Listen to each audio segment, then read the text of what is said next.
Restaurant Unstoppable. What the most successful restaurateurs know that you don't.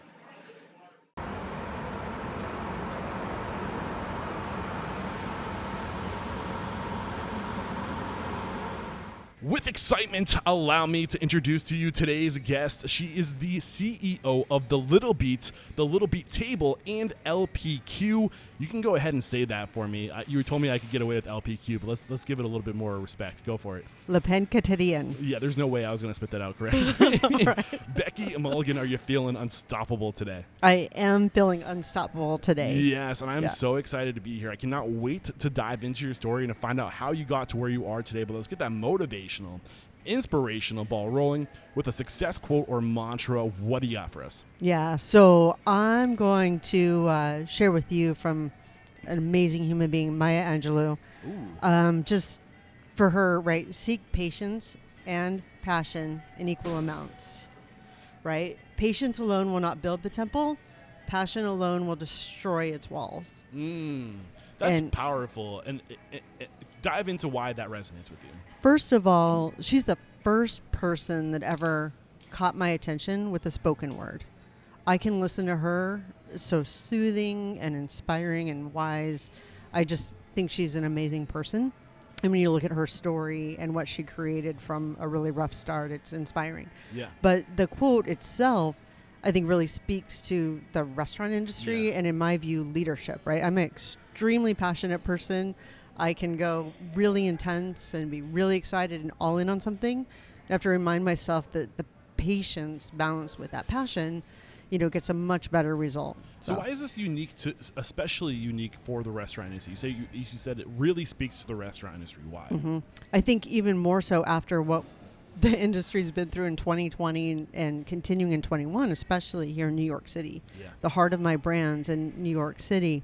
The devastation and kind of obliteration of the restaurant business in New York City has been difficult. And honestly, I've had to have the moments where if I wasn't so passionate about the brands and my team, I probably wouldn't be able to get up and get on another day, right? Yeah. Because it just has felt like we're a punching bag all year long. Okay. But yet I also have to have the patience to say, okay, we're going to get through this. And if I'm passionate about helping to rebuild New York City and DC and LA and Miami and all the places where we do business, I have to be patient, wait it out, make smart decisions. But there has to be that driving force that is maybe a little bit unrealistic and irrational, pushing me. Yeah, and when I heard you say that, what came to my mind, I feel like a lot of people who get into this industry, we have big dreams, right? And I feel like we go for those dreams out of the gate. And I try to encourage people, it's good to have big dreams, but just know that it does not happen overnight. No. And that you will kill yourself. Like you said, that patience will break down your walls, or that passion will break down your walls, because you have to. It's that constant, like Danny Meyer, the great New York restaurateur, says, constant gentle pressure, and just keep showing up and be patient. And I think that's a really important message for young people who are early into this industry to know that you'll get there, but know that it's not going to happen overnight. And start where you can. Don't get yourself into trouble going big out of the gates, because that's a lot of liability. What are your thoughts on that when I say that? Yeah, I agree, because my natural place is to take on the world. I'm I could conquer the world. Let's go. Let's open, 20 restaurants and do all sorts of crazy things.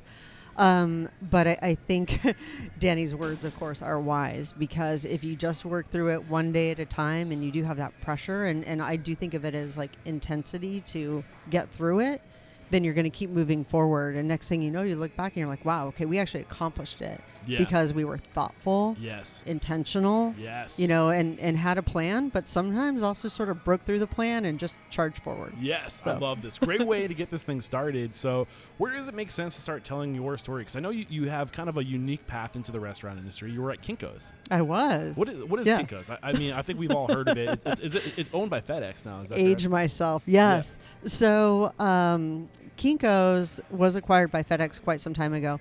When I worked for the company, the prime business they were in was actually producing supplemental materials for universities. Okay.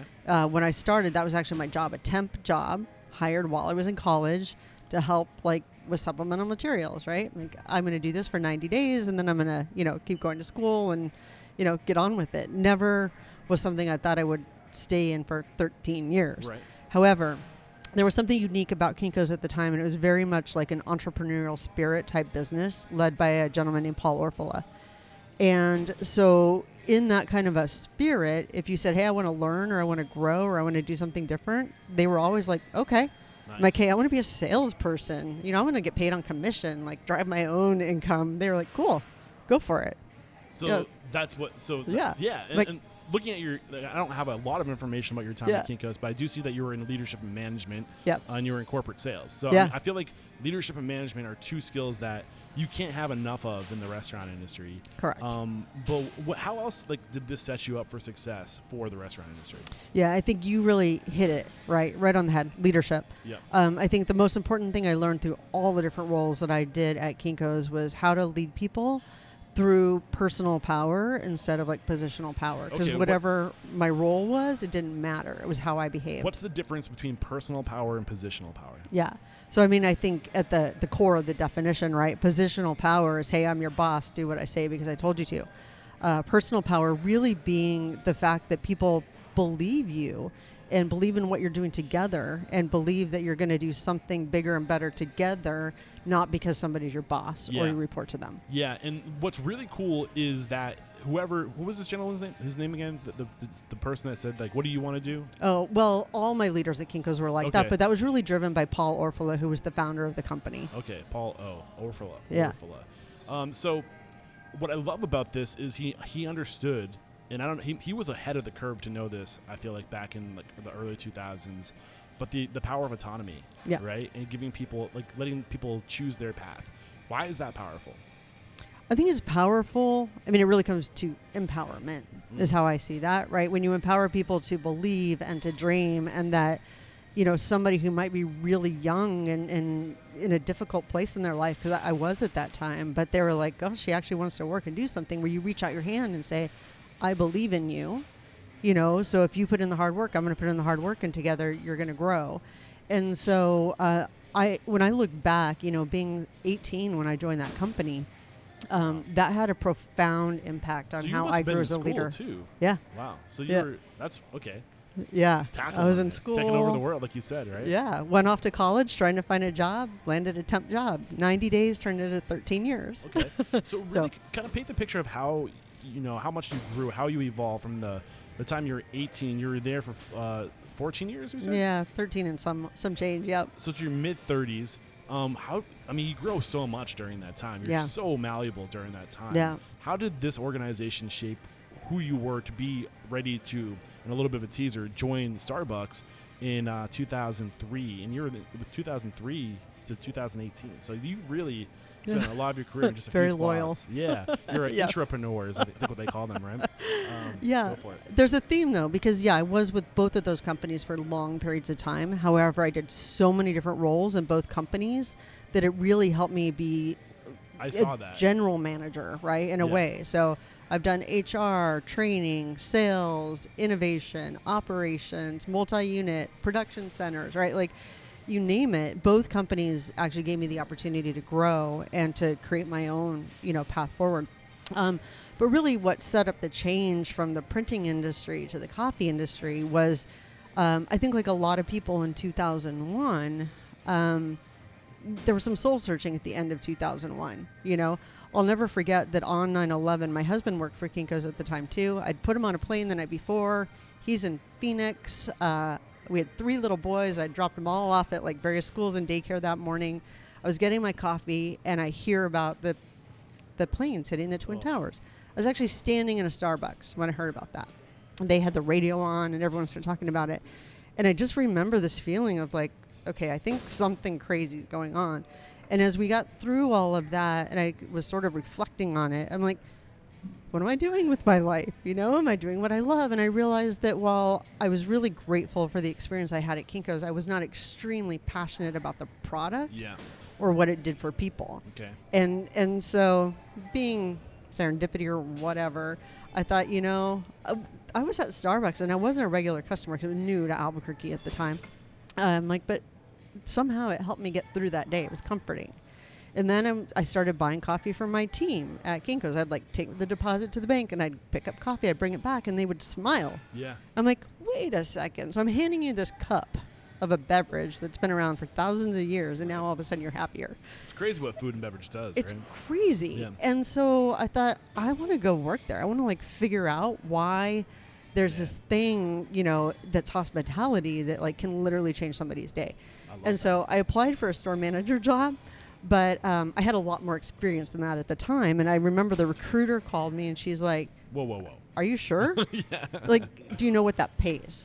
I said, I have a guess, but you know, my husband's supportive. We can get by on less pay for a while. I want to get in, figure out what's going on in each individual store before I, you know, take on anything else. And she was like, okay. I mean, it took really like 6 weeks, I think, for me to convince them that I really wanted to be a store manager.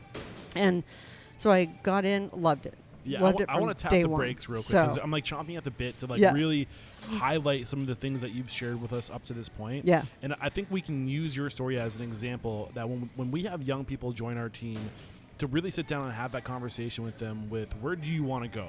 What do you want to do? What's your vision for yourself? And to really understand the strengths and weaknesses and passions and desires of the people that you work with, and absolutely hire them on as a introduction, like, or a what's the word? A frontline employee or whatever, but know where they want to go, because if you know where they want to go and you see that they have talent, you see that they have a certain knack for whatever they do, or you're just not, you got to tap into the potential. You got to know what's there, because we just let so much talent fly under the radar, right? And then once we realize that this person has it, then we can move them up. And that's why we're constantly hiring for the most base level employment. We're constantly feeding that funnel, right? And moving people up. And that's how you scale. That's how you grow. Yep. I think that's, we didn't really, we said it, but we didn't really say it. And I think that's what was happening there. Yep. And then I love just why you got into the restaurant industry, the power of making someone stay. And I think that's what, that drew me to this industry, is that you can literally make, like, it's just so rewarding to make somebody's day, you know? And I just wanted to put a little emphasis on is, that. Yeah. Well, if I can kind of pull that emphasis back this way too and kick it back and forth, I think also not only can you make a customer's day, but it's so easy to touch a lot of people. Like you were just saying, from like the internal team. My greatest joy, with my teams or with my companies, is seeing somebody that we hired, at a very like basic level job, grow into what they want to be, whatever that is, right? Yeah. If they want to be, a vice president or a COO or whatever, or if they just want to, be a shift manager and take care of the evening shift every Thursday, Friday, Saturday, Sunday, whatever that thing that they want to do, when that happens, that's my joy. Yes. And the industry just allows that both ways, right? Yeah. A customer and your internal team can be so fulfilled from the experience. I love it.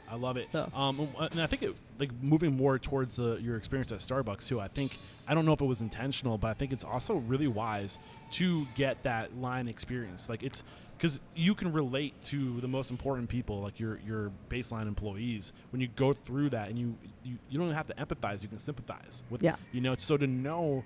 It's like when you're starting a restaurant, like you want to do every job and then delegate it because you know how to do the job. Yeah. And you don't want to be reliable or reliant on one person. Completely. So was that going on in the back of your mind, or was it just kind of happenstance that like... No, it was very intentional. Okay. But of course, the best laid plans, my intention was to know a restaurant, a store inside out, so that if I grew into bigger leadership roles, I would know that, to your point.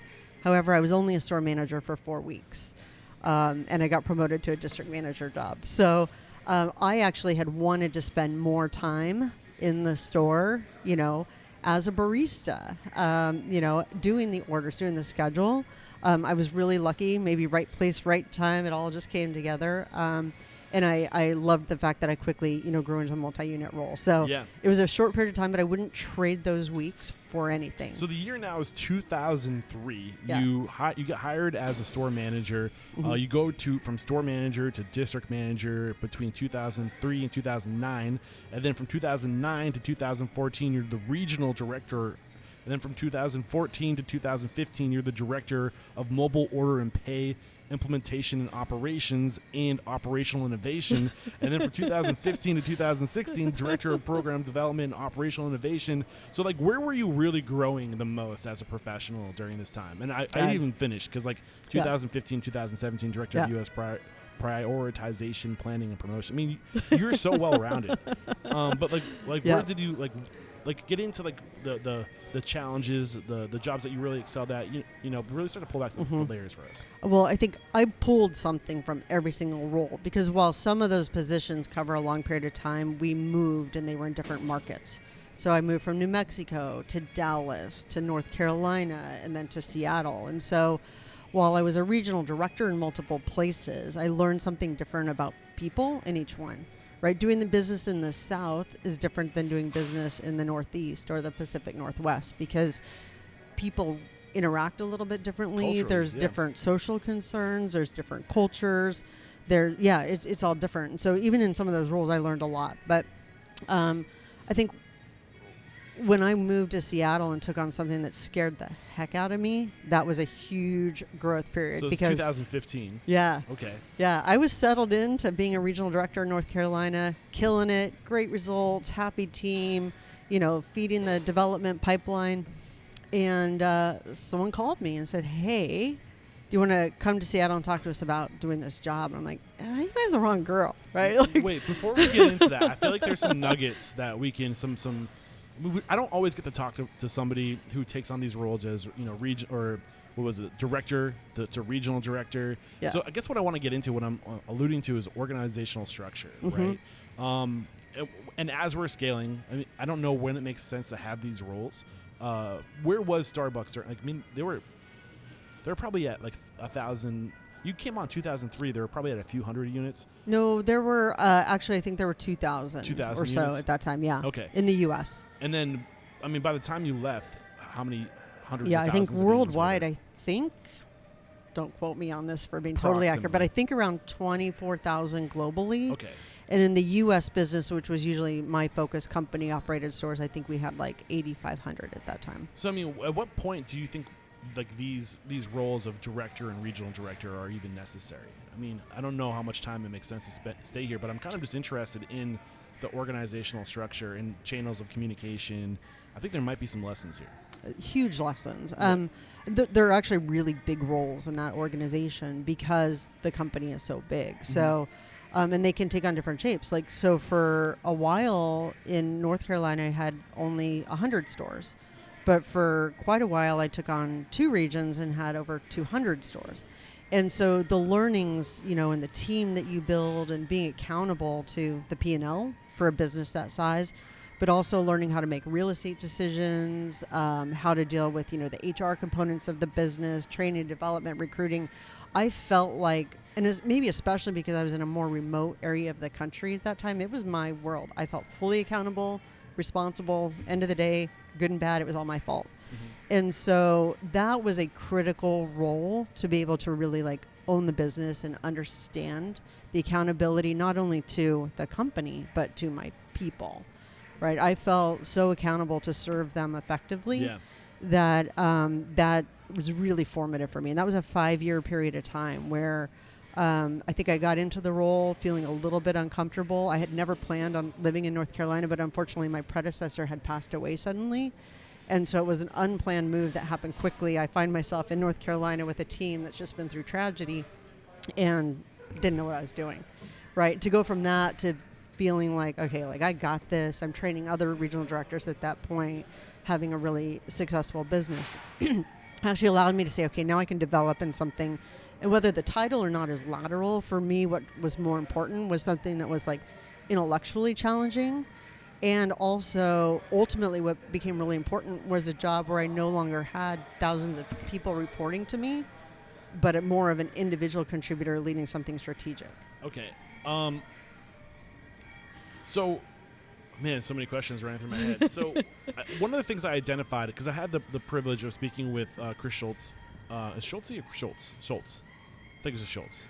Yeah, it's Schultz. And Howard Bihar on the show. And I kind of and I've read Howard's book, so I kind of know the Starbucks story, and one of the things that Starbucks did really well is they were able to scale culture. Yep. And it's because the brand just has had so much weight to it, and so much people just knew the Starbucks brand, like the third place. Like they communicated their culture really well.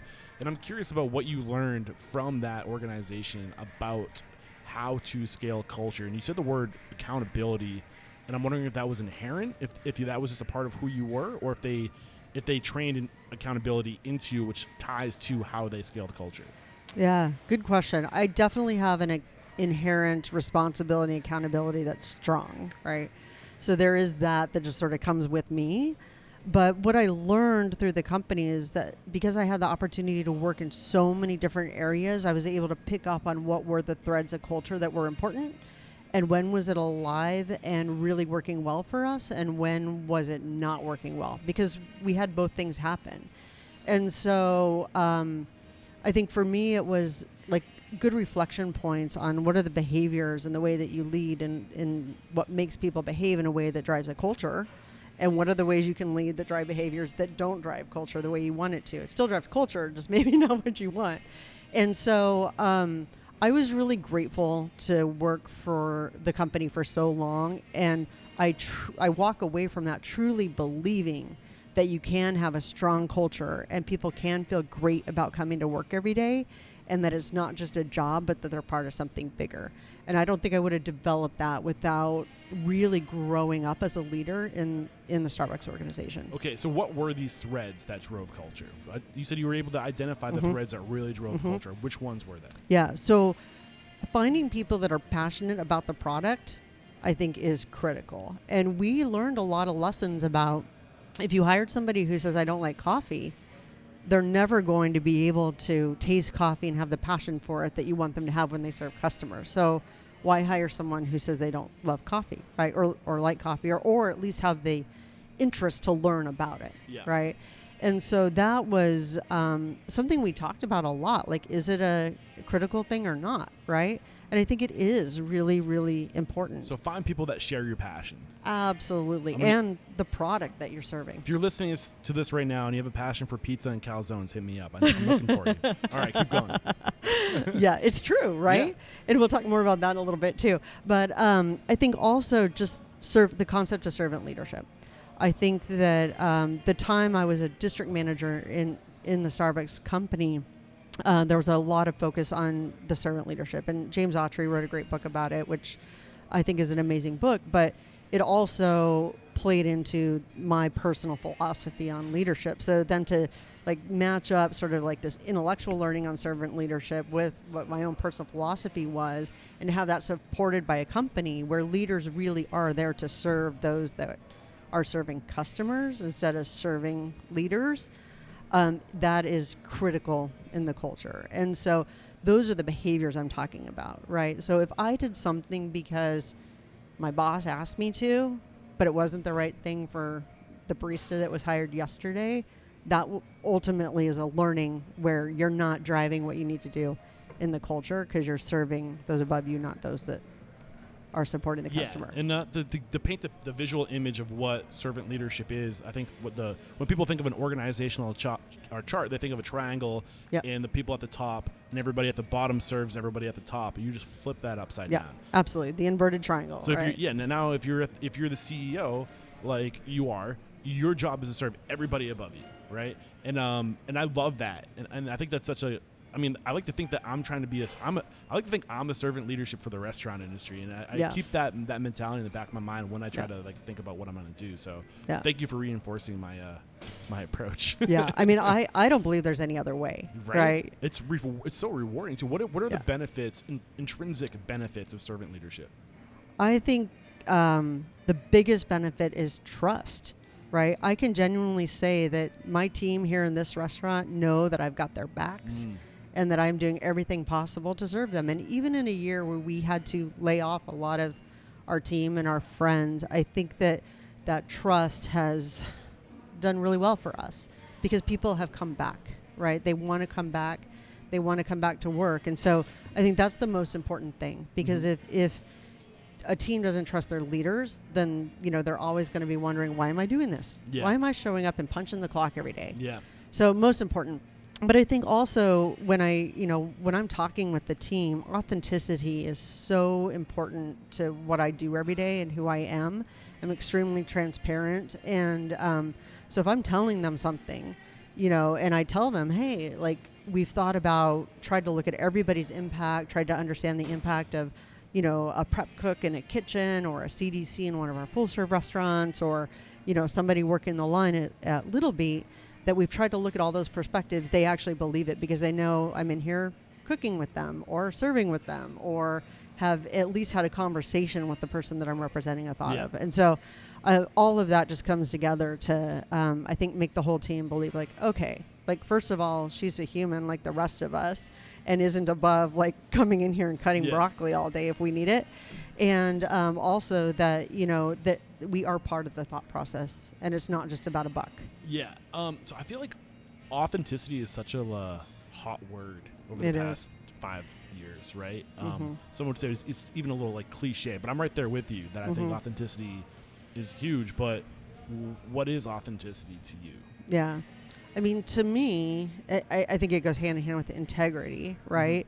What I do when nobody's hearing, judging, or seeing is, like, more important than what I do when I'm talking to somebody, or when somebody knows what I'm doing, right? Those decisions that I make when nobody's aware of that decision. Yeah. Who you are when nobody's paying attention. Yeah, exactly. Yeah. And walking the walk, and walking the talk too. I really view that as authenticity. So if I commit something to my team, then I better mean it, and I better be able to back it up. Yeah, so I think you're right to say that it's one part integrity, what you do when no one's looking, but also, and if you're the owner, or if you're creating a brand and you're trying to create an authentic brand, like, who are you when you go home? Like, how are you gonna decorate your house, right? Yeah. Like, how can you imprint? I like to say behind every great restaurant's a great person. So the brand is usually an extension of that person, their values, and the things that light them up every day.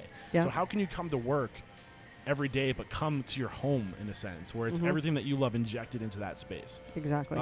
So I love this conversation, sister. We're already 30 minutes into this. It's going by so fast. I don't want to cut it short either, though. So is there anything we haven't discussed up to this point with your time at Starbucks that you've learned that's worth bringing to the conversation before we move on to the Little Beet?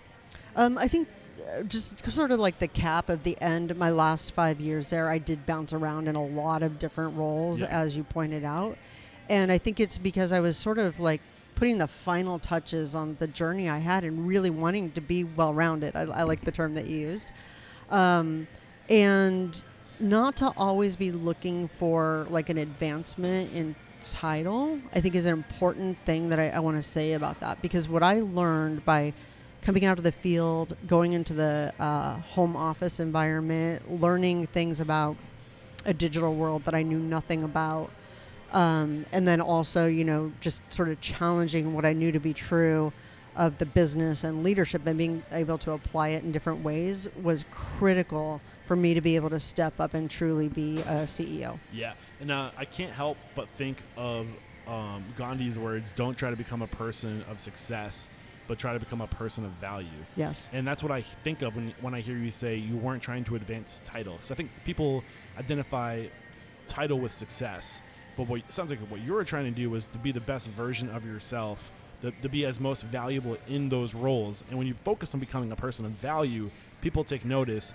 and that's how you advance with title. Absolutely. I love that. Yeah.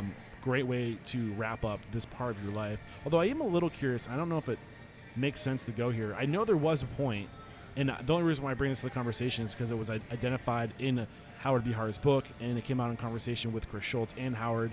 There was a time where Starbucks might have gotten a little ahead of its skis, and a little bit of its culture kind of started to slip. Am I fair? Am I fair in saying that? We definitely had a moment in time in 2008 where we closed every restaurant to retrain our teams on espresso and coffee quality, and really the purpose of why we were there. I remember the day. I actually, I had a general manager who was sick that day, and I stepped in and did the training directly for one of my stores on Westmoreland. in in South Dallas. And it was, at least in my memory, I don't know if that's the moment they were talking about, but it was a pivotal moment to say, this is what we do. And if we let this slip in quality and in knowledge, then why are we even here? Yeah. And it was definitely a phenomenal moment. Now, I think there's that type of moment, though, in a cycle, because also I think it was probably like 2017, we were kind of working through that again, right? Like every evolution as the company gets bigger, there's a moment to like stop and reground yourself in the values and what your purpose is. I think we're all susceptible to this when we're scaling, because it's like you can only have your feet in so many buckets. Right. So if you have 3 buckets, that means you're going to take your 1 foot out of a bucket to focus on another. You know what I'm saying? So it sounds like the reason why I'm asking this question, because no matter how big your organization is, if you're scaling, it's all relative, right? Mm-hmm. So you're going to have to take some focus off of culture to focus on operations and marketing, say, for example, to create brand awareness or whatever, and your culture might slip. So when you've identified that your culture has slipped and it's not where it was when you were, say, at like 1 or 2 units, now you're at 5 or 6 units, what's the order of operation to get that culture back to where it needs to be?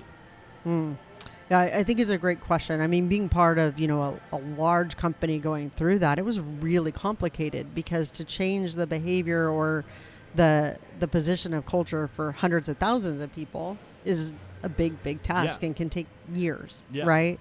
And my team at that point, we had a small point of trying to figure out what's the best way to implement something like that and to actually affect behavior change across a wide organization. And so we spent a lot of time thinking about it. We had a war room. We thought of every which way, to roll that out across a big company. And I do think that being real, being upfront, and being direct to the point is important, because part of that process, we actually had talking points for each store manager to talk with their entire team one-on-one and say, hey, this is what we're doing. This is who we want to be. Do you want to be part of it? Because if you don't, then we'll help you respectively figure out what you do want to do. But if you want to be part of it and you're in, then you're in, and we're going to really get into this and make sure we're headed in the right direction. I think this ties right back to authenticity, talking to people like they aren't, like, don't bullshit. Right. Just say what it is. This is the situation. This is exactly it. And when you give it to people real, when you give it to them direct, they're going to appreciate that. I think that, again, ties back to trust. Yeah. And once you have trust, the speed of trust is amazing. Yeah. And you can move things around. You can turn things around much faster when people trust you. Yeah. They buy in, right? Absolutely. It's so much more important. Thank you for getting into that. So you climbed the organizational chart to the near top of Starbucks. You're up at their executive level, What made you want to leave Starbucks? I mean, you found your home. You were here for so long. Yeah. Why leave to go to a brand new organization, 4 years old? What was that like? And honestly, I didn't want to leave. Okay. So it was not driven by me saying, hey, I want to leave Starbucks. I want to be really upfront about that, right? Okay. Loved the company. Loved every minute of it, right? And over the years, as they do, a lot of recruiters reach out for different jobs. And for many years, I was like, nope, not interested. I'd gotten to know a few of them really well.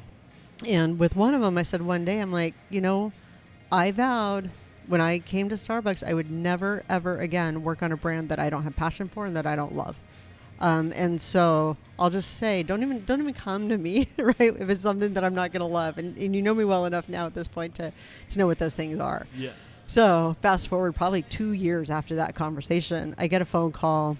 I couldn't answer it. So she left a voicemail. She's like, you will love this product. This is you. So let me tell you that first. Please call me back. Yeah. And I was like, you have my attention. Oh my gosh. And I didn't call her back, right? Because I was busy. I was loving what I was doing. I was focused. At that point, I was actually back out in the field for a little bit, working in Seattle as a regional director again, trying to accomplish some really specific things in the hometown. It was a cool job. Well, did I pull you off that transition to Seattle to talk about some other stuff when we never came back to it? No, actually, it's great. Okay. It was an interesting moment because I waited a while and then I called her back. I'm like, okay, now I'm just sort of intrigued. Why are you saying this is something I would love? And she's like, well, this is how you eat, right? This is a vegetable forward company. It's clean. It's small. They don't really know who they are or where they're going. So it's the perfect time to like get in there and like get your arms around it and figure out where it's going to go. She's like, I can't think of a better thing. This is you. Yeah. She's like, when we heard about this, you're the only person that anyone on the team said we had to call. Yeah. And she's like, do you want to move to New York City? It's a big change. I said, well, my husband, who has been so gracious to like move everywhere with me and follow me around, you know, the world literally for the last, at that point, 25 years, said maybe I'd entertain moving to New York or to Hong Kong. That's about it. Otherwise, I'm staying in Seattle. Okay. And I'm like, well, it is one of the 2 places he said he might be willing to move. So let me think about it. Let me learn more, okay. right? And so we probably spent the next month or 2 just talking over the phone. And finally, they're like, come on, just fly out to New York, meet the team, visit the restaurant, go eat some food. And I'm like, yeah, no, like I'm good. Maybe I don't want to do that. I don't want to commit enough to even go visit, right? Because that means I'm actually interested. Yeah. Showing and so your hand. let a few more weeks go by, and then I'm like, I might as well just jump on a plane and fly out there for a weekend and check it out, right? I actually was only gone, I think, 36 hours. So I flew to New York from Seattle, just a 6.5-hour flight. Spent really just a day, not even a full day, on the ground here, and then flew back. I was busy. I had stuff to do, right? And responsibility, accountability. I couldn't let my team down. So I'll have to say I sort of fell in love with the brand. Actually, this store that we're sitting in right now is the first store I walked into. So happy to hear that. Yeah, you didn't even know that. Yeah. Well, it wasn't the first location. It was the first store you went to. Yes, the first. Okay. This is the first moment I interacted with the little Beet was in this location. So it's near and dear to my heart. I walked in on a Sunday night. They were getting ready to close, and I ordered a Brussels Hustle Bowl. Nice. And I'm going to be sure to have some B-roll so we can show you guys where we're sitting right now, what the space looks like. So what you said you were just in love with the brand. Yeah. But specifically, what were you in love with?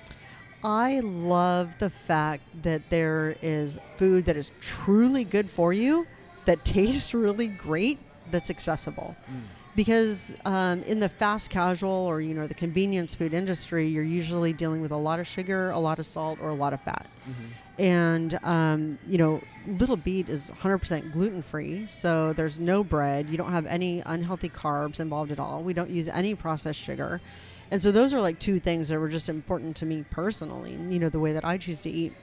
But the fact that when I came in and I ordered, and I didn't really know what I want, the team took the time to educate me on what the brand was and what the food was. How did they take us through that experience of them educating you? What was that like? Well, I said, I don't really know what I want yet. Like, I don't know the menu. It's my first time. And they just started asking, well, do you know that everything's gluten-free? I'm like, I did not know that, And then they're like, well, what do you like? I said, well, I see avocados over there. Like, oh man, we can put an avocado in anything. I'm like, that's my favorite food.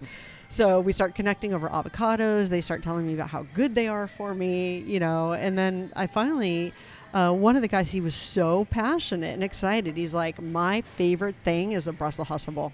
You just have to get it. Is that still on the menu? Oh, absolutely. Oh, man, it's our top thing. That might be I'll get you one when we're done.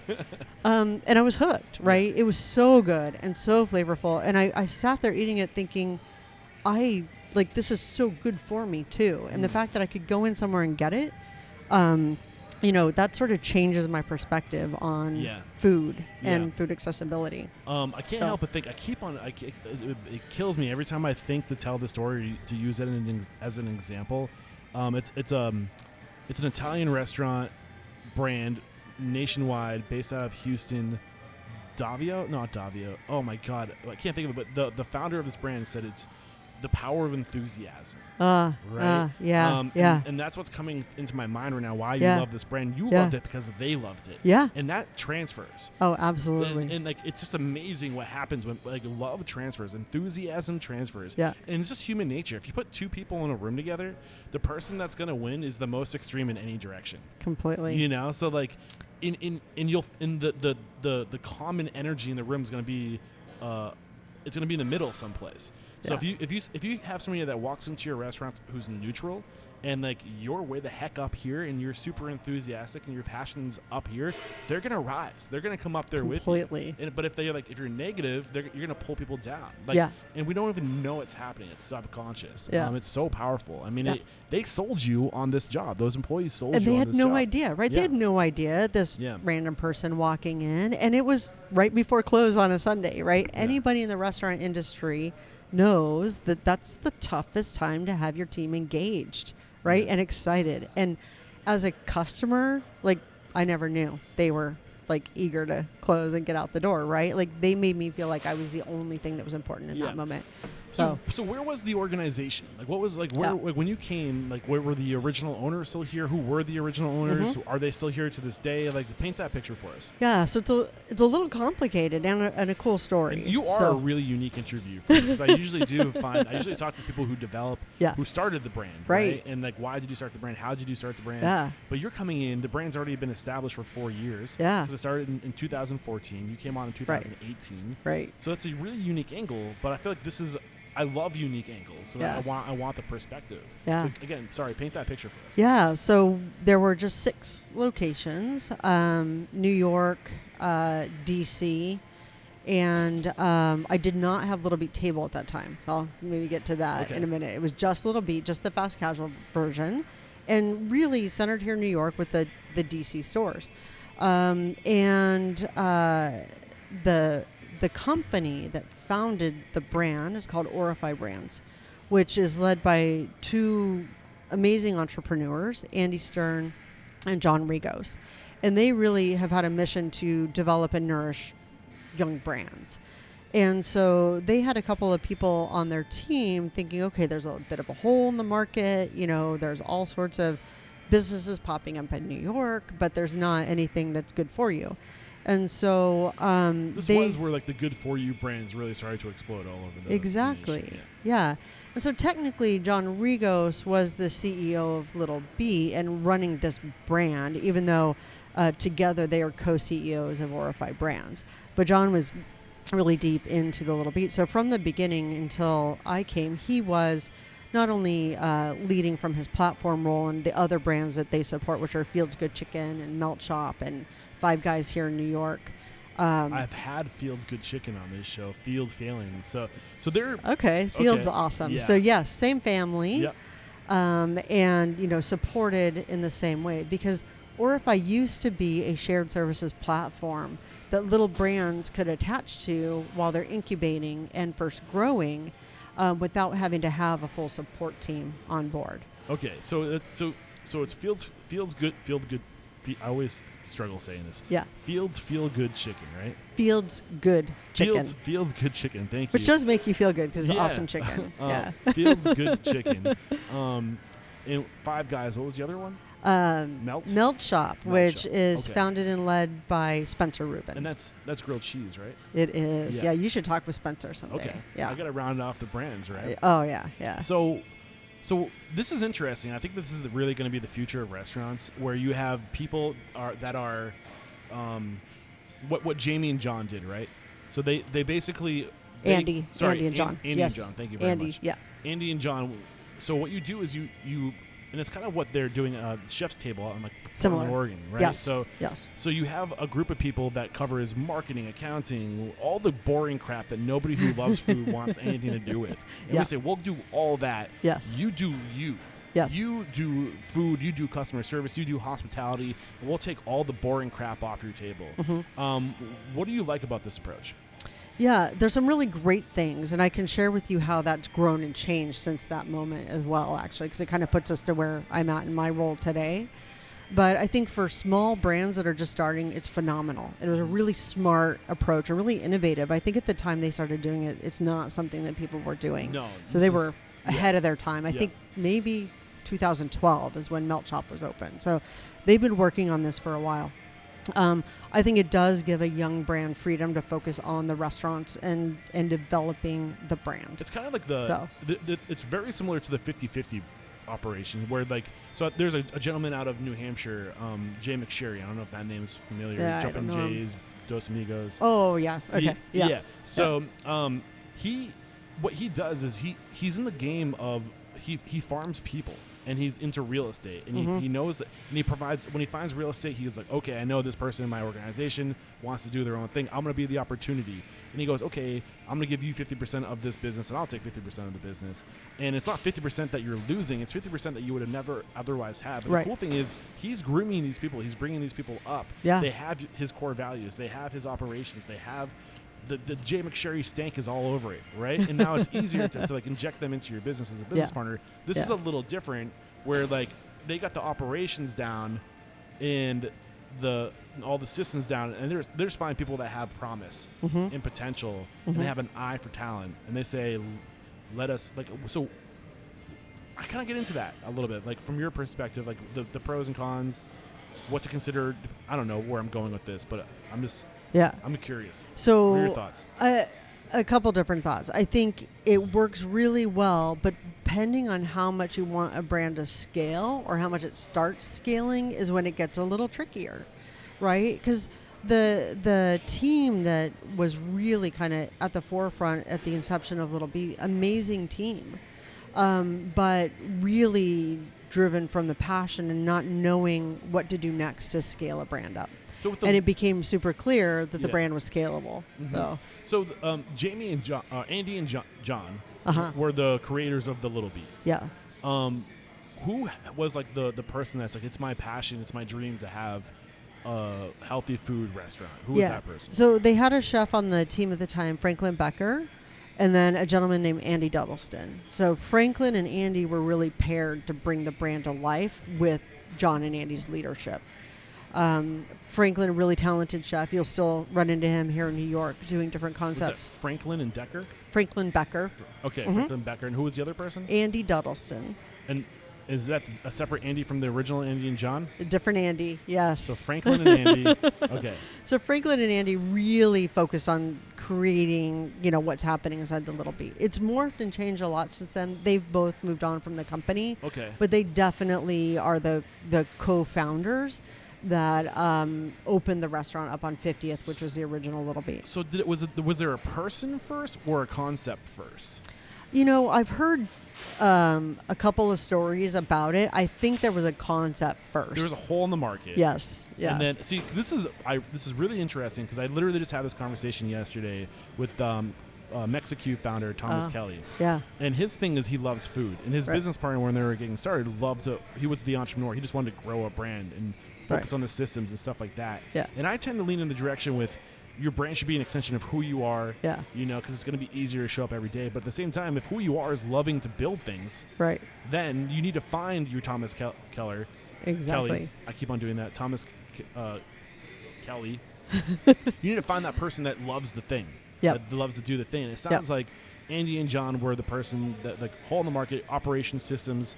Like, we love creating stuff. We need the person that has the passion to do this, and that was Franklin and Andy. Yes. Okay. Yes. I love it. And so through a lot of different things, right? They moved on. Everyone has realized, this thing has legs. This brand can go somewhere. But we were still recreating it every time a new restaurant opened. Okay. That's the point the brand was when I came in. Okay. And so the ask was, hey, how do we figure it out? Let's get the visual branding done. Let's figure out what the marketing plan is. What's the vision? What's the long-term approach? How do we make it scalable? How do we build the foundation? Okay. And that was where all that bouncing around in different roles, right, comes into play, because I'm like, I've kind of dabbled in all of it, right?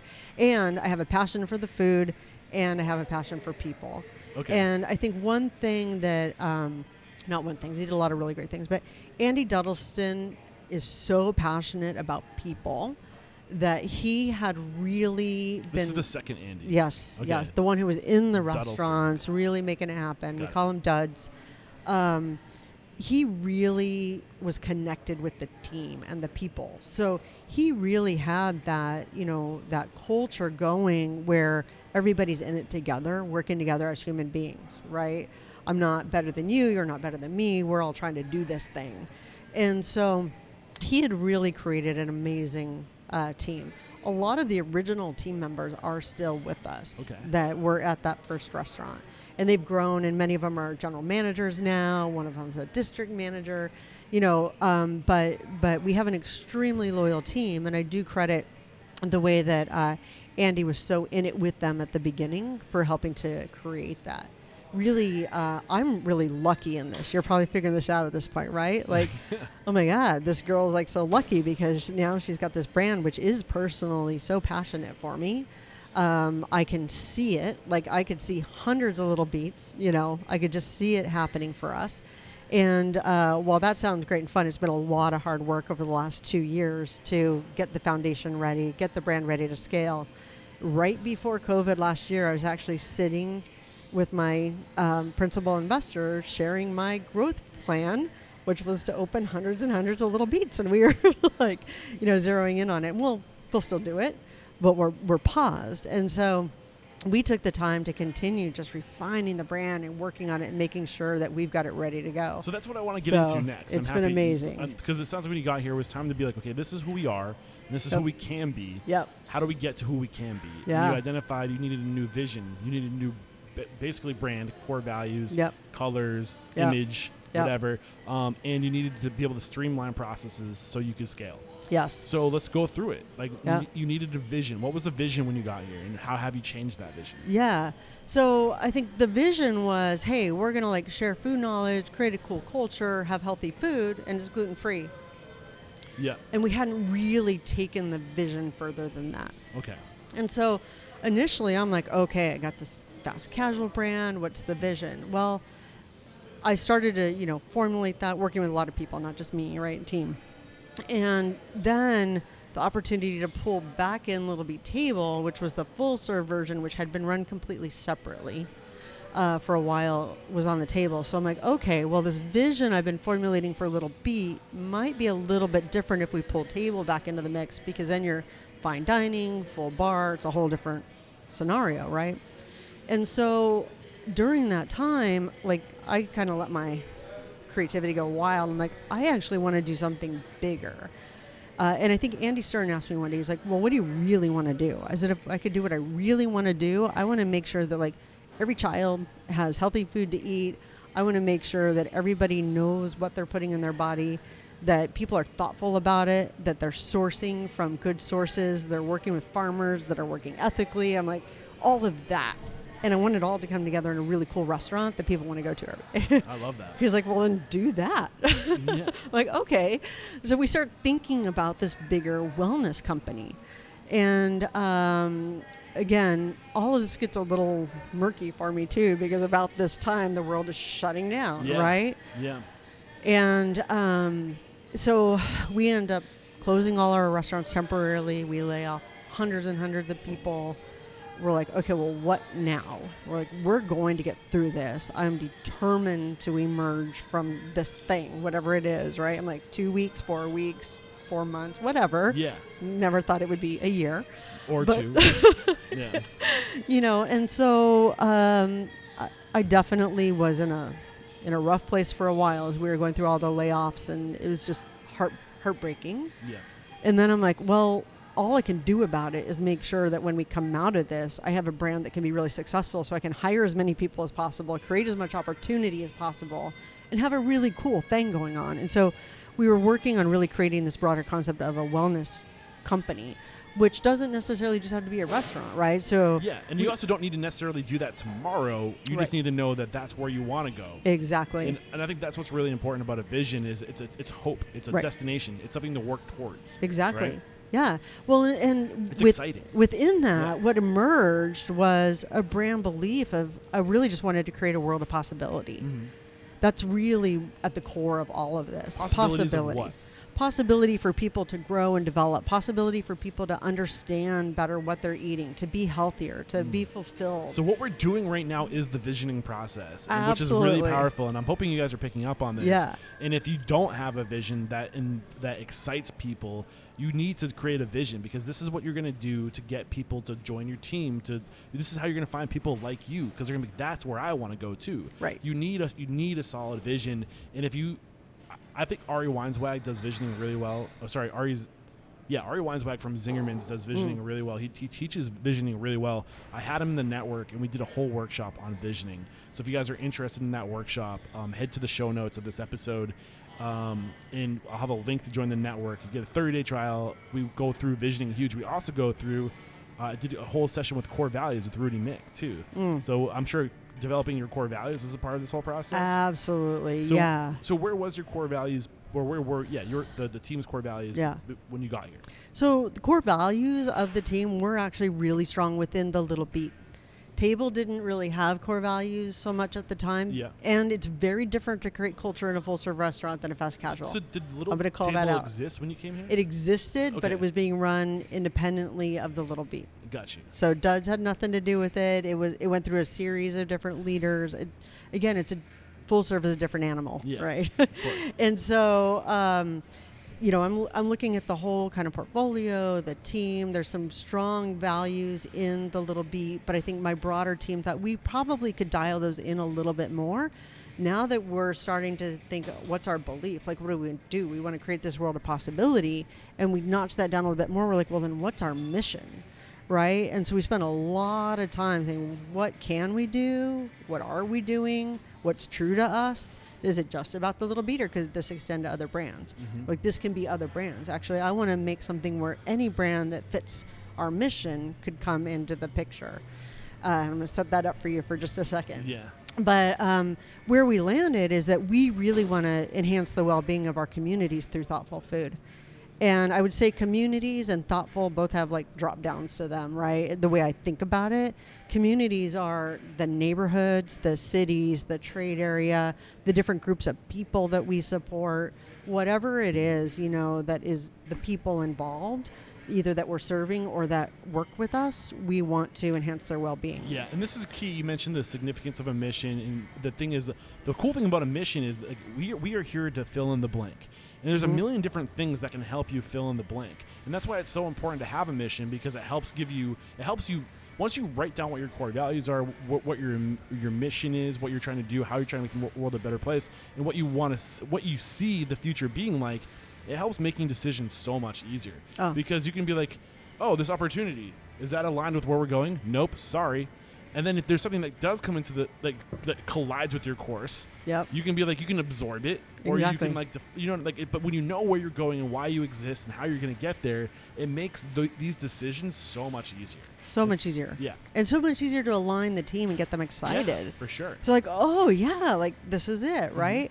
And when I said thoughtful food, for us, that's also wrapped up in the way we buy and purchase and source, right? Thoughtful. Also, like the drop downs under that would be ethical sourcing, relationships with our producers, knowing who's farming our kelp in Maine, right? Like so much that goes into being thoughtful about food, and is it really good for you too, right? So a lot that is caught up in that mission. But then the core values, when we kind of had crafted out the broader, bigger picture things, we're like, okay, we have these cool core values that have worked really well for Little Beet. And we decided to keep the legacy of them and really just shift them a little bit. We went from 5 to 4, and we thought they really kind of apply to this bigger thing that we want to do. What are your core values? Yeah, so connect with people, share food knowledge are two that are like at the core of what you see happening in the restaurant. And then earn the right to grow. Now, most people are like, oh, so like make money? I'm like, yes, but earn the right to grow with our people too. So rarely is there something that just has a singular meaning with me. You're probably figuring that out, right? Yeah. And with my team. So we're like, we have to earn the right to grow with our people, and we have to earn the right to grow by self-funding our growth at some point. And so we did keep that as an important one. But one that we decided to keep early on has really been the one that resonates just so loudly for us this year, and it's stand together, right? So we reopened our restaurants just to serve healthcare workers and seniors in New York. We weren't making any money, but that's what was needed. Right now, it's just about supporting the brand, right? Supporting the community, supporting the community, relationships, right? Community through thoughtful food. It actually started, I got a call one day from a guy who worked for a branding agency. He's like, I don't know you, but I'm a customer, love your food. We're working, trying to raise money to support healthcare workers and get them lunch. And all they keep telling me is they don't want any more burgers or pizza. Burgers and pizza are awesome, but not twice a day when you're trying to work in a hospital in New York City during March and April of 2020. Exactly. Can you make healthy food for these people? I'm like, you know what? I don't have any staff anymore. I only kept my salary team. All our restaurants were dark. I said, but I will go open a restaurant and I will cook. And I'm sure that I can rally up some people to go cook with me.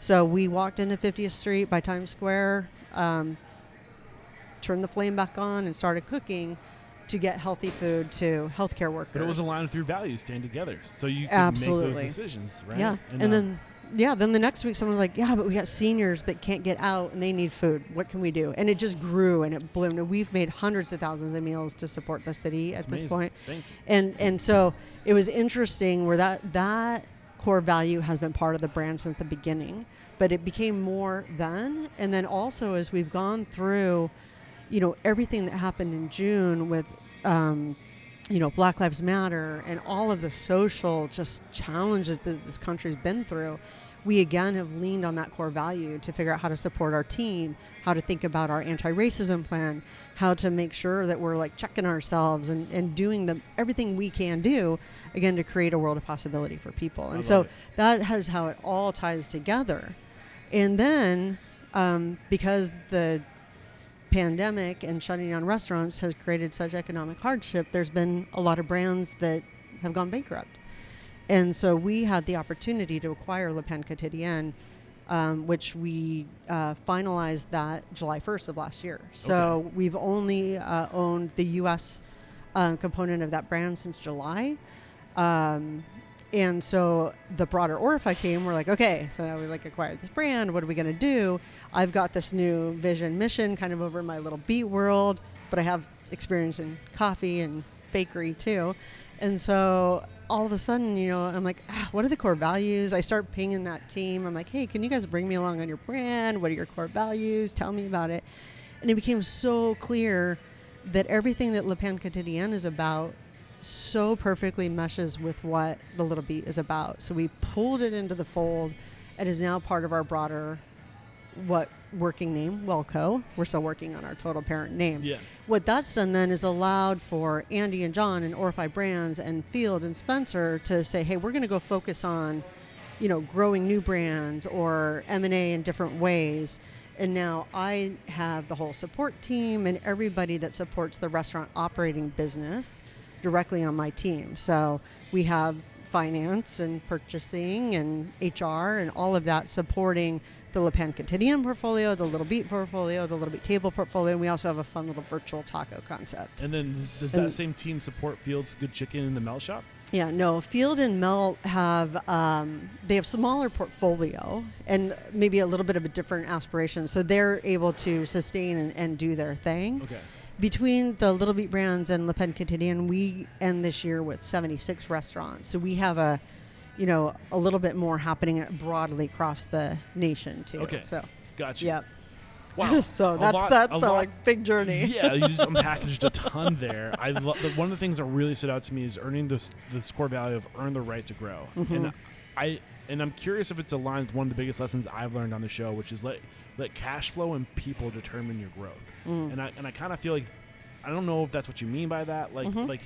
You can't just go out and grow because if you don't have the cash flow to support that growth and the people to inject into that physical space. Absolutely. So is that kind of what you mean Absolutely. by that? Yeah. Okay. Yeah, to have a business, you have to have a business, right? And you have to have some cash flow. Yeah. And I think that's where people get in trouble with trying to scale because they just go, oh, we have something. Yeah. Go. Big. First to market. And then it's just like whatever it was that made that thing special is just, it's like, it's just too much space to fill. Yeah. It takes time to grow people and values and culture. It doesn't happen overnight. Yeah. So how do you govern that, I guess is what I'm curious about. Well, there's two words I say probably too much because my CFO always makes fun of me. Thoughtful and intentional, right? Like I said earlier, I'm super passionate, right? Like if I'm just let go, I'm run, I'm going to go do this thing, make it happen.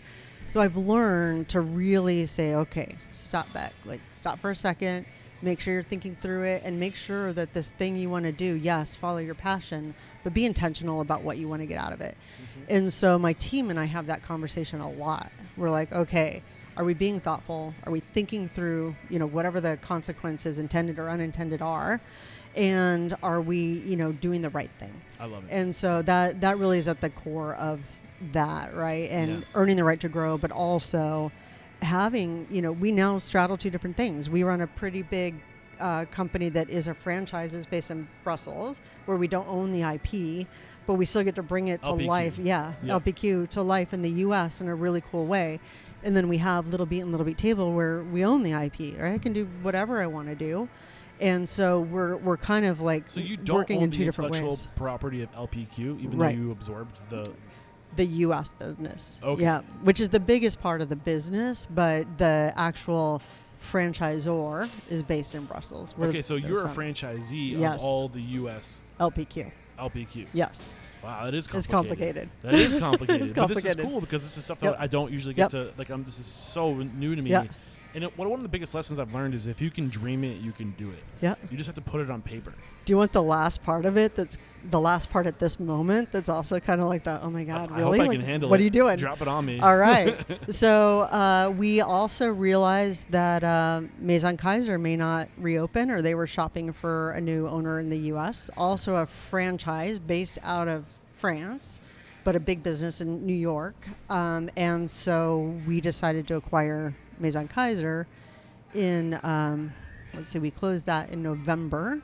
But unlike LPQ, where we brought in the brand and the franchise right and the sub-franchise rights and all of that, for Maison Kaiser is really an asset acquisition. So I acquired all of the Maison Kaiser stores in New York City, plus their commissaries and warehouses in the Bronx, and we're now renovating and converting them to expand the Pain Quotidien footprint. Okay. But we now have one less competitor in New York. So you're not continuing that brand. No. That brand's dying, and you're using it as infrastructure Yes. to grow your LPQ brand. Exactly. They had prime locations, and they had a commissary bakery that I just had to get my hands on. Okay, Miss Intentional and Thoughtful. So what was the intention behind? Because I was curious because I didn't realize it was franchised. So I was thinking to myself, okay, I know what she's gonna do. Yeah. She's using the LPQ brands to be the framing, the bones, the scale of the Little Beet brand. Mm. But it's a franchise, so you can't do that. Yeah. So I'm kind of lost. Like, how are these two brands, the LPQ brand? I mean, we understood that the other brand is dissolving, and you're just going to use the assets to scale. How does that affect the Little Beet, and how's that all one thing? I still don't know. If you said it and I missed it, I apologize. No. Yeah, some people are like, oh my gosh. And honestly, I told you earlier I wanted an intellectual challenge. Yeah. I come into 2021 with a big intellectual challenge, right? Because it is figuring out that, hey, the core values and what Pain Quotidien is built on absolutely is at the heart of what we do at Little Beet. And we work with the team in Belgium frequently. I was on the phone with them this morning, and so we're all working together, even though we are a franchisee to them. We work together to develop There's the an brand. alignment. Yeah, Again, the absolutely. significance of having these visions, these core values, these missions, is you get to choose what works, what doesn't work. Because you guys share those values in the mission, it's an easy decision. Exactly. So Wellco. Yeah.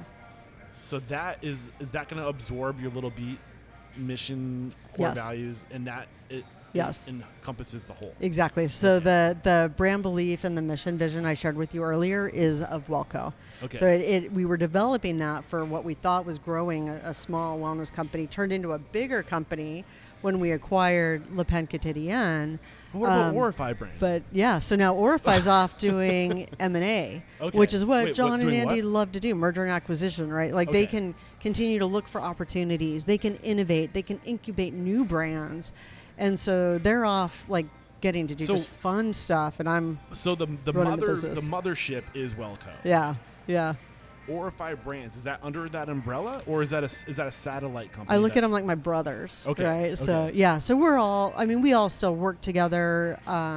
We definitely are always going to be connected. This is brand new for us to form a new entity that kind of stands on its own as the restaurant operating company that really can scale. So what I'm curious about, and this is where I'm learning, and I love this. I love what I love what I do because I'm just such a curious person. I always have questions.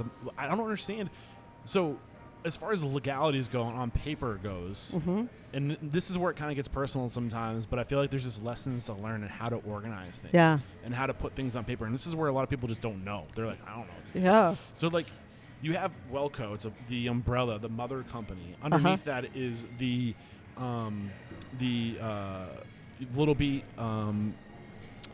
LPQ, and the Little Beet table, and the I got all that right. And our little virtual taco concept. The virtual we're taco, just ghost working kitchens, on it. Yeah, which we haven't even gotten into. Man, how much time do you have? So, and then on paper, how is Orify Brands tied to that? Like, what's the technical terms of the relationship? I'm not sure we have the ability to define all of that right now. Okay. But really, I mean, for me, John and Andy are advisors.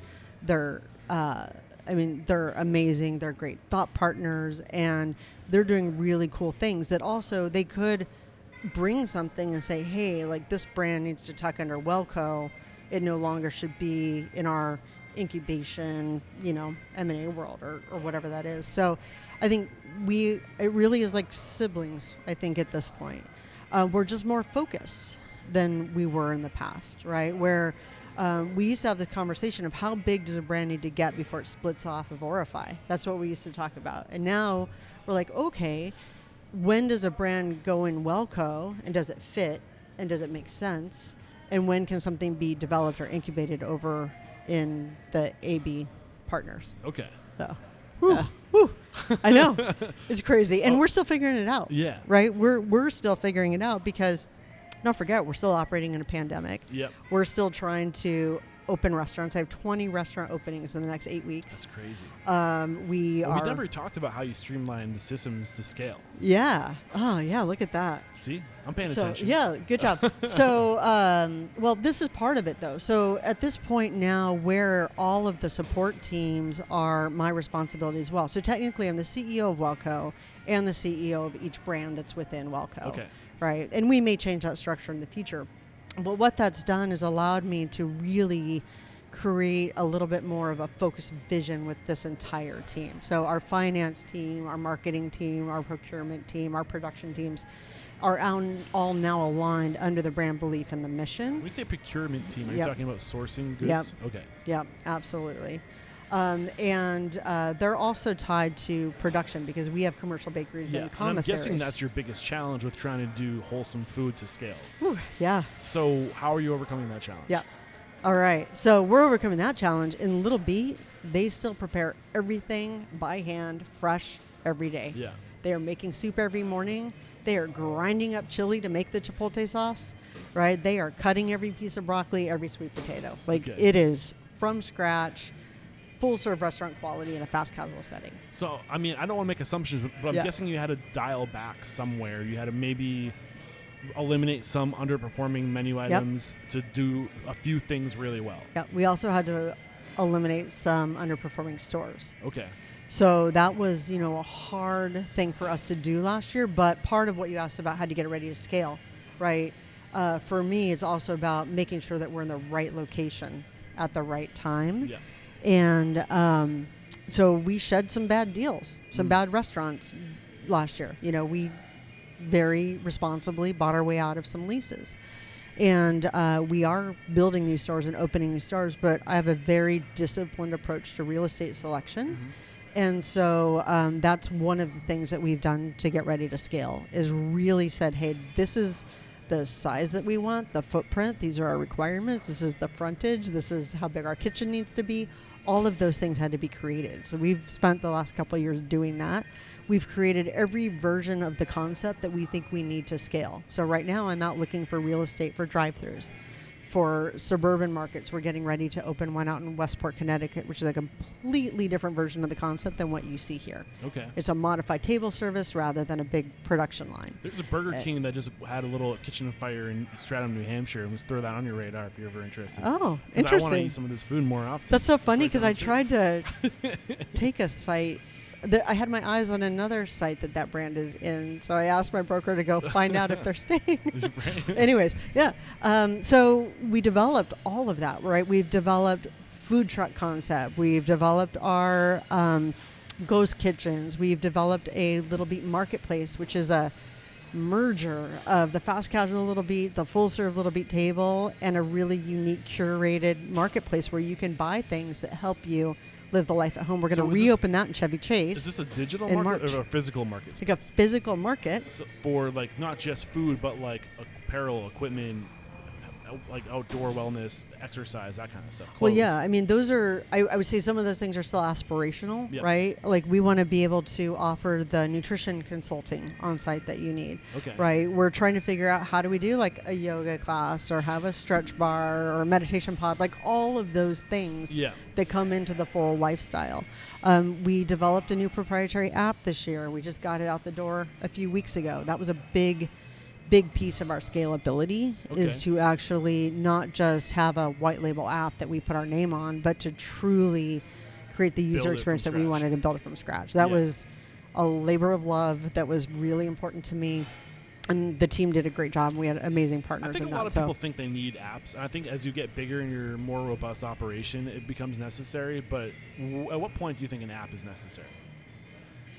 I think it's necessary if you support a Midtown lunch. Okay.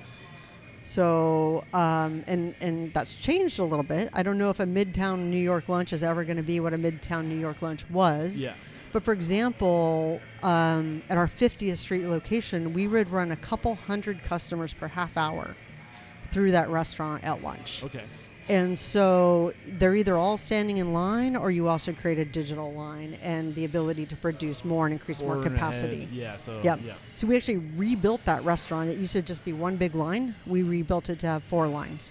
2 that are customer facing, 1 that's digital and 1 that's catering. And we like doubled our capacity almost overnight. Volume. It's all about volume. Yeah. And honestly, pre-COVID, we still didn't feel like we had enough capacity. Okay. And now that's where we cook most of our meals to support the community. Okay. Right. So, but I do think that in my belief, you need an app when you don't have the capacity to have people standing in line. And you need a good app if you want to create an emotional connection with people, but before they walk in the door. Gotcha. So, I mean, we've covered a lot. I'm loving the conversation. Is there anything we haven't? That wasn't the microphone, was it? Wow, I don't know. That might be something new they're doing back there. That's fine. So you never know in a kitchen. I know, right? We covered so much. My mind is just like, where do we go? Yeah. And this is okay. By the way, maybe I'll save that for later. Anything we haven't discussed up to this point that you want to bring to the conversation? Yeah, I mean, this has been fun to kind of, recount the story. I don't do it verbally very often. But I think one thing I do want to say, because this is probably my biggest lesson, especially over the last year, is actually where I started with passion and patience. It has been a roller coaster. If a year ago anyone ever said, okay, well now you'd have the whole support team and a bakery brand and all of that, a year from now I would have been like, you're crazy, right? But I wouldn't trade it for anything, because we were able to bring back hundreds of jobs that the Pain Quotidien team thought was lost, right? We've saved a brand that a lot of people love in this country. And I truly believe that we will be part of bringing the restaurant industry back to life. I love it. Definitely in New York, DC, and LA. So I guess that's the 2 subjects I want to kind of get into before we move to the speed round. One is, what do you see the future of the industry being? How are you evolving for that? And I think that's kind of tied into the second thing I want to talk about, which is your taco ghost kitchen situation. So what makes sense? What came first, the chicken or the egg? How do we approach this? Probably more important is the vision for the future and the way we're working on that. Okay. Because again, so many lessons this year, but when you have all your eggs in a Midtown lunch business, because the AUVs are unbelievable and you're like, I have more business than I could ever deal with, right? You have a different set of problems to solve than what we're solving right now, right? Now, fortunately, we had already had plans to get out into the suburbs and to start creating different types of formats. But it became clear to me I didn't have the agility to have a solid business. I literally had nothing in my control, because where my restaurants were, I couldn't even really do delivery because there was nobody, right? Yeah. It was a ghost town. And so developing for agility and flexibility, whatever the world may bring, has accelerated us getting into different trade areas and reaching different demographics of people. I think the other thing, though, that we're doing for the future, and this comes back to creating a world of possibility, is getting into neighborhoods where other restaurants may not go and creating opportunity for people to work, an opportunity to teach people about eating healthy, and just creating access to healthy food where some people might. And so what we're doing is developing a concept, and sort of like a proprietor, sounds like you've talked about before, where we will develop a little Beet concept in a neighborhood where other restaurants aren't at this time, and we will give our general manager some ownership in it. Because I think that it's really important that they can anchor the community and help gain that trust and show people it's possible. Yeah, and I think that's a big part of the change in the future, is that people aren't going to show up to something the same way if they don't have skin in the game. No. I think that's one of the things that we're learning about, and I encourage more people to give up equity in their business. And I try to say you're not giving up, you're gaining. Right. Absolutely. And I think that's hard for people to understand that. Yep. And you're gonna attract onto yourself the best people if they know that they can own it. And then people just show up differently when they own it. Oh, completely. And I don't know. I think it goes back to trust. It goes back to it's glue. When you give somebody like a sense of ownership, when their name's on the door, like that's gonna tighten the bond so much more because it's harder to walk away from that, What are your thoughts on that? I agree. Really what comes to mind in my thought when you talk about this is Amy. Amy Masterson is my chief operating officer for the Little Beet brands. Okay. Also a long-term Starbucks partner, 27 years. I think she was there. Yeah. 27 years. She started when there were a couple hundred stores. Yeah. And I pinched myself with the fact that we had a conversation one Sunday morning, and I'm like, you should move here and work with me. And she's here working with me, right? And she has such an unbelievable way of talking with everybody, being present for them in a way where she has implicit trust of this team. And they will do anything and follow her anywhere. And it's amazing to watch. Yeah. And it goes back to, though, having the right people. Yeah. Right? I mean, I went out and, asked her because she's somebody that I trusted and I knew was going to help partner with me in bringing a vision to life, and that I could do other things, and she wasn't going to let that fail, right? And so I think it's just the people that you bring with you on the journey is so important. And also, though, I will say that as a leader, making sure that the people that come along with you on the journey aren't afraid to challenge you and tell you that you messed up, tell you that decision you made sucked, and tell you that you better get your act together. Well, that goes back to your intentionality, right? And surrounding yourself with people that are going to put you back on track or challenge you or stronger where you're weak, Exactly. I think it's huge. And never hiring somebody that has the intent to serve me, but that, again, has the intent to serve our team. And so comes back to mission, core values, and vision, which is why you got to share this stuff, because your team needs to know where you're telling them to take everybody. Right. And you all need to be going to that same place. And how do you create a culture? And I got to give a shout out to my boy, Tom Walter. But I'm going to let you answer this question first. How do you create a culture where everybody, no matter where they are on the organizational chart, feels comfortable enough to challenge anyone?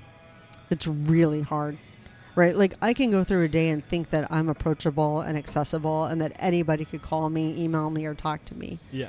Unfortunately, every now and then I learn that maybe they're not going to tell me everything, right? Yeah. And then I'm like devastated because I'm like, oh my gosh, am I not like human enough, approachable enough? Like, what is it? But there are just some ingrained hierarchy things that I think can get in the way of that. And so for me, it is, hey, if I'm walking into a restaurant, I'm going to, go say hi to everybody, make eye contact, be present, and listen when they want to talk. Mm-hmm. And also, we're doing open forums, which is something I definitely learned from Starbucks, right? Something Howard Schultz started a long time ago. Invite everybody in.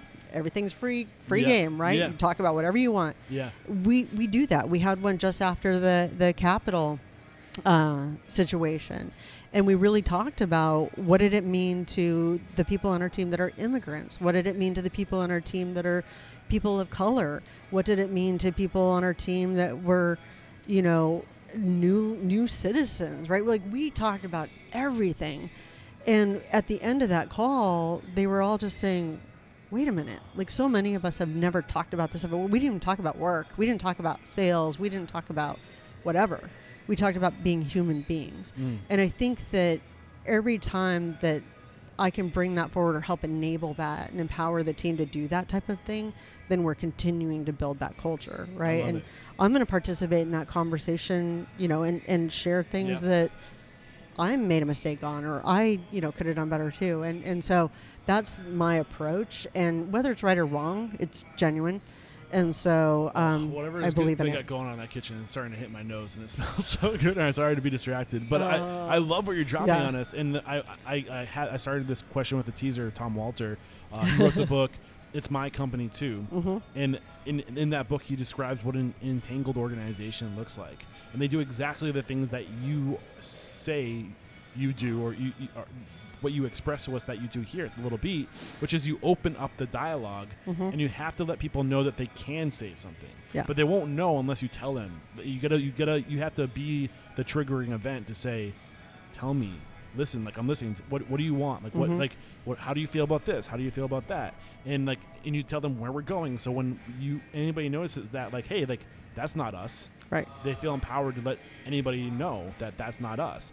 And here, the core value is written on the wall. Like I'm not just saying this. Like, look, I'm pointing to it. Right.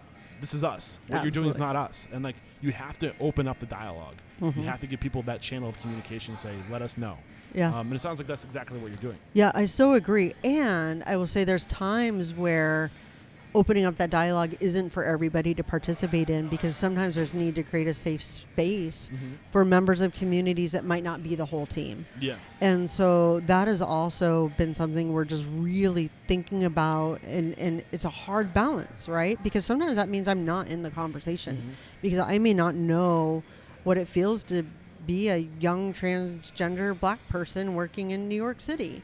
And so it's not extremely useful for me, but making sure that we have, or useful for our team, for me to be there, but making sure we have the right people that can create a safe space to offer support that everybody needs, whatever their need is important. And so while I prefer to just say, hey, let's have one big group and let's all work it out together, that's not always the right approach for everybody. And so having to think through that as well is so important, and creating that safe space. Becky, I'm loving this conversation. I'm looking down at our time here. We're already at almost over an hour and 35 minutes. Oh my gosh. I know it goes by so fast. It goes by so fast. And this is I'm happy I've changed the format of the show. I really am, because I mean, we can just get so much, and it's just so nice to sit down and breathe and talk and like to dump it out, you know, just to get it all out on the table. So one question I ask all my guests before we go into the speed round, the mission statement is to inspire, empower, and transform the industry. You've done that for us today. Thank you. But how have you transformed personally since getting into this industry? Who are you today versus the woman you were way back in 2003 when you became the director of Starbucks in New Mexico? Oh my gosh. Yeah. Woo. I've grown so much as a person and as a leader. I will say I'm the mother of 4. I married my high school sweetheart. Not long after I joined Starbucks, my oldest son passed away. And so that is a extremely transformational moment that also, of course, impacts everything about me, right? Because my children are my life and the core of who I am. And so when I think about that question, I'm like, the life journey has been so extravagant since then. And along the way, I think, hopefully become a better human. I've learned a lot. I aspire to put it to the right use, what I learn every day. And so that's my hope. I think I still make a lot of mistakes, but at least all the journeys I've had, I've moved 6 times since then, and lived a lot of life, worked with a lot of people, that I have so much context to the broader world and different cultures within the U.S. and globally, that I can have a point of view that might help bring people together. Perspective. Yeah. I love it. Yeah. Great. We're back, and the first question I have for you is, what is your it factor, a habit, a trait, a characteristic you believe most contributes to your success, not the restaurant's success, but your success? Yeah, I think it's presence. Okay. What is your biggest weakness? I want to do too much, too fast. What is one question you ask or thing you look for during the interview process, the hiring process? When you were doing that, I don't know if you are still involved to this day, maybe the higher executive level stuff, but what are you looking for? Yep, definitely passion for the product, as we talked about. And also the interviews I'm doing specifically, I am looking for people that will challenge me, that will have no fear to tell me when I'm wrong, and will always speak up when something's not right. I love it. What is your biggest challenge today?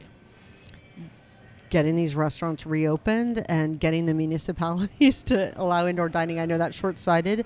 That is a huge challenge right now, and the amount of work going into getting restaurants reopened and then opening new restaurants in this environment is really, really hard. Yeah. As well as realigning production facilities and commercial bakeries. I'm curious about this, and I know you maybe you do have the answer, maybe you don't have the answer, but we keep on talking. You keep on hearing we have to wait for everybody to get the vaccine. Back in my mind, I'm like, why do we have to wait for everybody to get the vaccine when only such a small percentage of people are really, truly at high risk? And if we're getting them the vaccines early on, like, what's stopping us from opening again sooner than later? Yeah. And I know there's some questions like, oh, the virus will mutate and like all this other stuff, and I get that.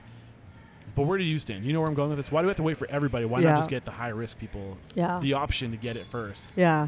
So, well, I am definitely in the camp of let's all be really responsible. Yep. Let's take care of people that need us to really be cautious of what is going on with them. Yep.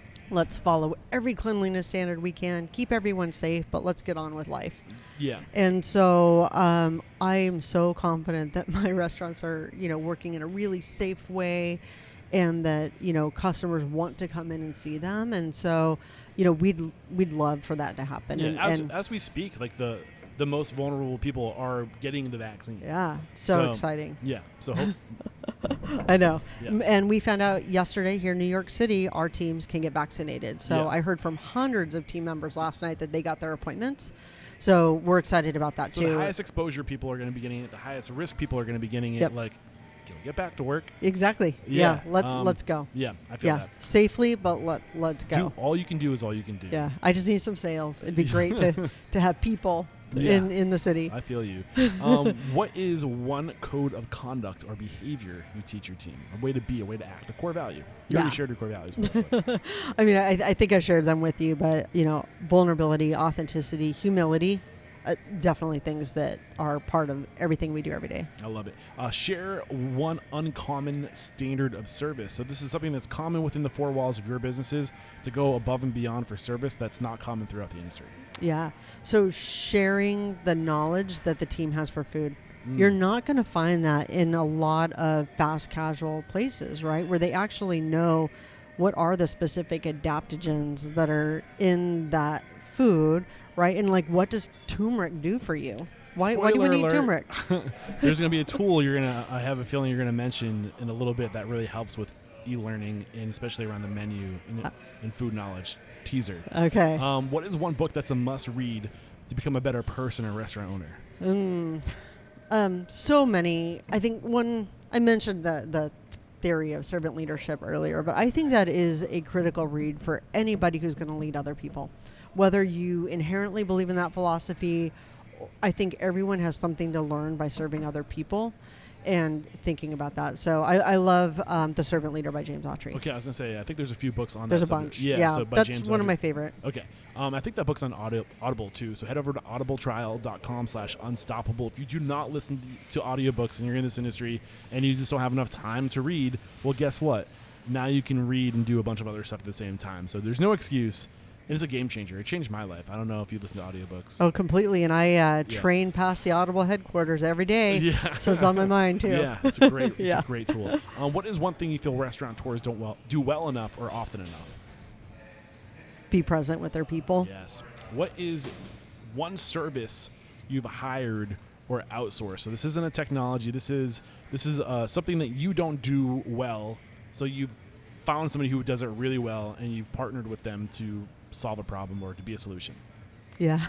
I'll give a really specific answer to that. We make a Beet falafel, which is core to the brand. It's really labor intensive. It's hard to get it right.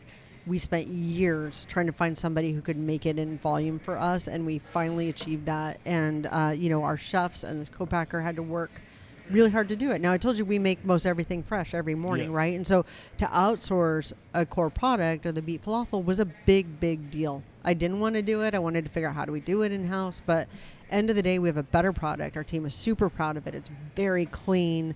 This co-packer learned a lot about what it means to really create a clean product that met our standards, and it's really been freeing for us. We actually use a product in our full-serve restaurants as an appetizer, and our fast casual restaurants as an entree. And it's funny how something small like that, when you let yourself look at a different way to accomplish something, you actually come up with something that saves the team a lot of grief, headache, and makes the customers have it. Labor in it was so expensive. And who is this producer who you've outsourced to? You know, I would get it wrong if I try to put it in there. So I'm going to, how about I let you know which one of our chefs really led that work. Yeah. So Chef Trevor Conk, who's a director of culinary innovation, and Chef Jeff Kornberg, who's our director of culinary operations. Yes. The work that they did to make that happen. See, I'm lucky. I get to say, hey, this is what I want. This is what I need. They come back. They're like, we're working with these people. Like, what we've done. This is what they've learned, right? And I get to eat it and taste it and, check off all the boxes that the ethics, integrity, and sourcing requirements are met. I love it. So. This is great. Okay, this is the next question. What is one piece of technology you've adopted within your organization that's had a huge impact on communication, efficiency? You can tell I've had a long day. Efficiency and profitability, anything along those lines. Yeah. So, September 22nd, I remember the day of 2019, we implemented Mies in all of the restaurants at Little Beet. Little Beet Table had it beforehand because they were in a trial version of it. But what that has done has unlocked our ability to consistently cook in every restaurant. So it comes back to we needed a way to not have a CDC in every restaurant, right? I can't have a fine dining chef de cuisine in every single fast casual restaurant. That doesn't work in the labor model. What is CDC? The analogy. Chef de cuisine. Not the analogy, but the acronym. Okay. Right, like the leader, kitchen, they're expensive. They are, absolute professional, creative.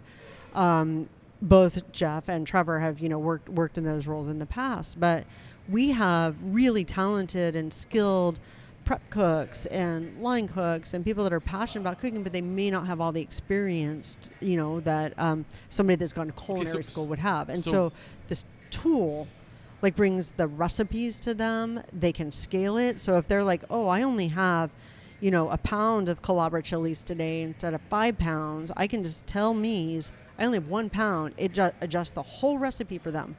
No more math on the napkin or anything. And then Chef Jeff has created videos that he's uploaded in there. So it's e-learning too. That are going to show them, this is step 1, step 2. This is what it looks like when it's done. Here's the consistency.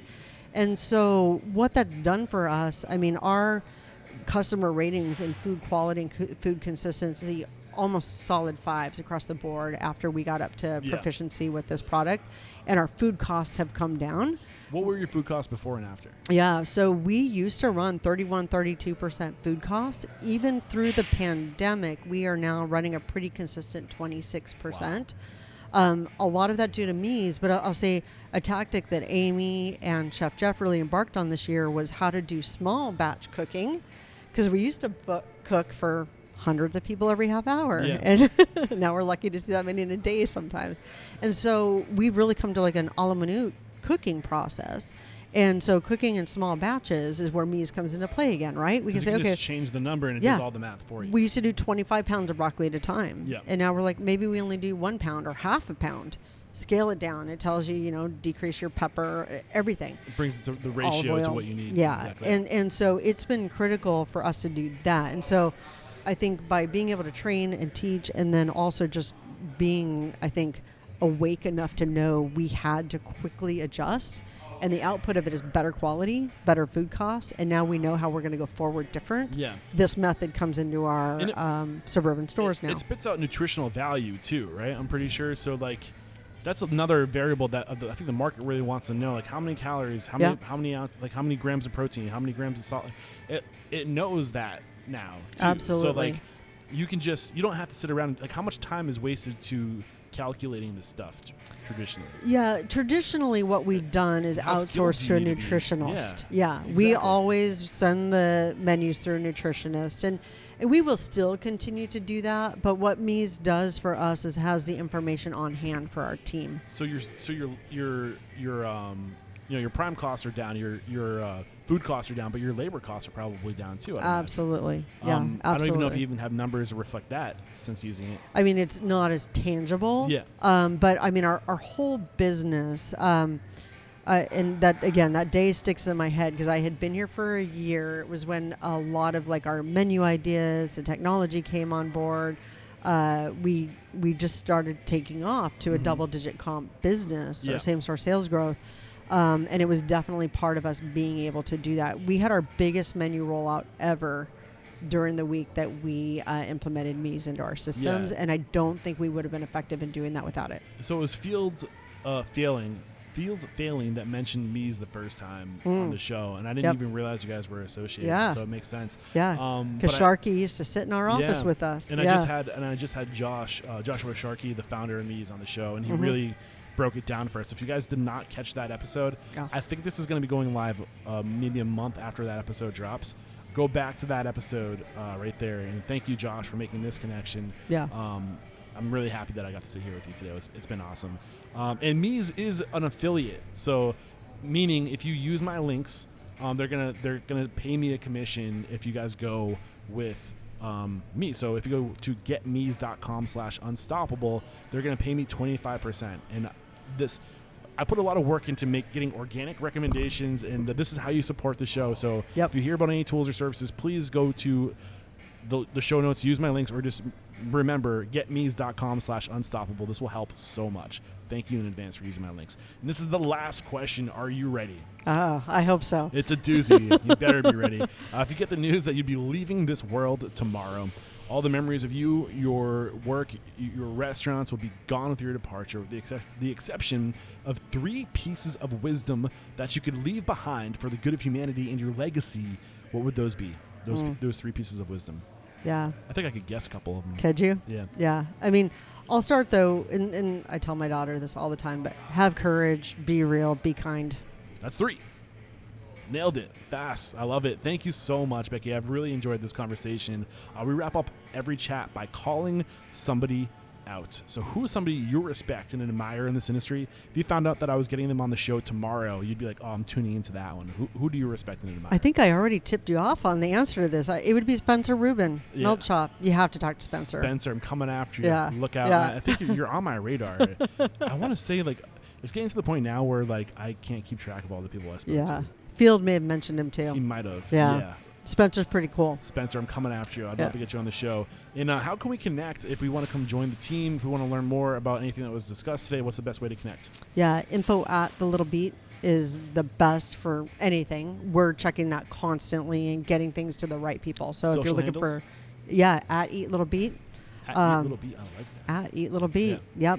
We're monitoring that too. So thank you for that. But yeah, both info for email, @EatLittleBeet. You can message us directly and we'll get back to you. You're scaling. There's opportunity here if you're looking for a job. Oh, absolutely. We have lots of restaurants to open. I mean, we didn't stop, right? Still under construction. So you're unstoppable. Still opening. We are unstoppable. Dang right you are. And this has been a great conversation. Thank you so much. Thank you. And I've already said it. There is no questioning. You are unstoppable.